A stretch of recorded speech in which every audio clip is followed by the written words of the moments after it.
क्या बोल रही हैं आप? मैं कुछ समझ नहीं पा रही। सही तो बोल रही हूँ। अभी देखा ना पापा साहब ने क्या कहा। वो तो इतने इम्प्रेस हो गए कि तुम्हें घर ले जाने की बातें कर रहे हैं। यही तो चाहती थी ना तुम। अब बड़ी बहू मिल गई है, फर्ज भी निभा दिया है, तो घर की प्रॉपर्टी, सारा मान सम्मान, सब कुछ बड़ी बहू का ही होगा ना। बहुत हुआ वनवास, अब घर वापस लौटने का समय आ गया है। तुम दोनों मेरे साथ घर चलोगे।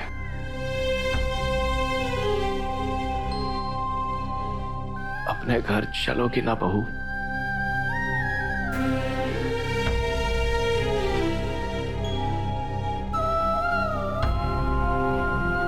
अब मेरे दिल को सच में आराम मिल रहा है। इतने इंतजार के बाद अब मेरा पूरा परिवार फिर से एक हो जाएगा।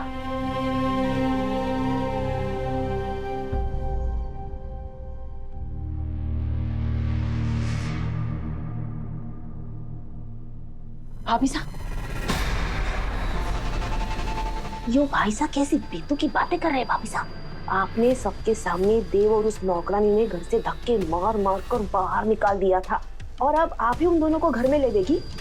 यो तो थूक कर फिर से चाटने वाली बात हो जाएगी भाभी साहब। अरे वो नौकरानी तो यूं ही चाहे है कि भाई साहब बीमार पड़ जावे और वो उसी बहाने घर में फिर से घुस सके।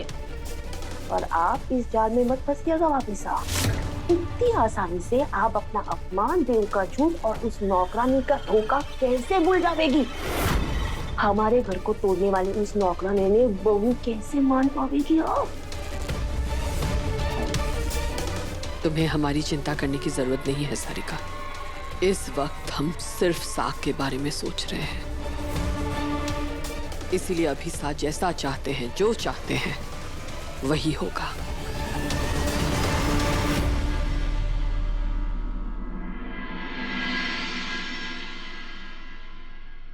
आप लोग थोड़ा बाहर जाइए, प्रभात जी को थोड़ा आराम करने दीजिए।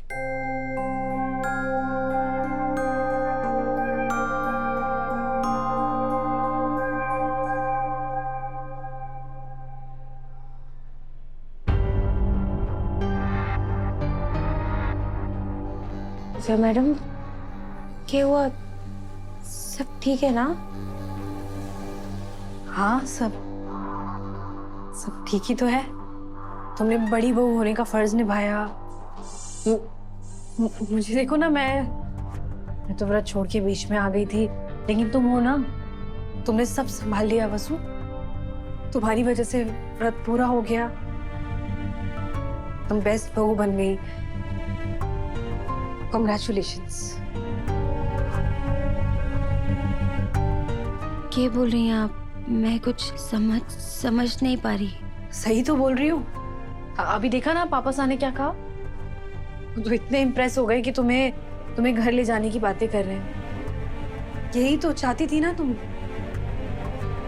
अब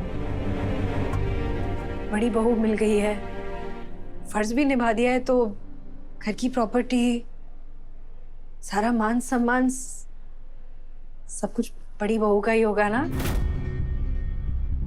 छोटी बहू है या नहीं है, किसको क्या ही फर्क पड़ेगा। दिव्या मैडम, आपको जरूर कोई गलतफहमी हुई है। ऐसा कुछ नहीं है। अच्छा, अगर गलतफहमी है तो एक काम करोगी, कल जब पापा साहब हॉस्पिटल से डिस्चार्ज होंगे तो मुझे पूरा यकीन है वो तुम्हें घर चलने के लिए कहेंगे, पर तुम साथ मत आना। वो क्या है ना वसु, वैसे भी पापा साहब की सर्जरी हुई है, एनेस्थीसिया दिया है डॉक्टर ने उन्हें, इतनी सारी दवाइयां ली हुई हैं कि वो ये सब मीन नहीं कर रहे थे, बस कह गए। तो तुम सीरियसली मत लेना उनकी बात को।